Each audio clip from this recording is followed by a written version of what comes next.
We're about a few days away from an election. I think there's, yeah.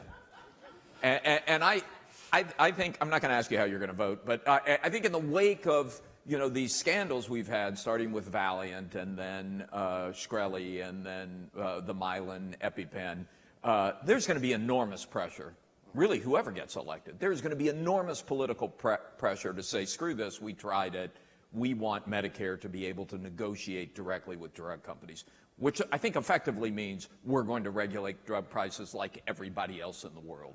Good idea or bad idea? Not fully fleshed out, so very hard to gauge. But the fact that there's no. So you're saying it would be a good idea if they did it right? I mean, I don't think there's anything wrong with there being a Medicare buy-in plan for prescription drugs, which is what the whole discussion is about, negotiation. Just like there should probably be a public option in the exchanges. Good idea or bad idea? So it's a bad idea right now for the following reason. If you think about it, if it's not a matter of who's negotiating the price, that is, these are the same people that negotiate for toilet seats and hammers for the U.S. government. They haven't shown themselves to be the greatest negotiators.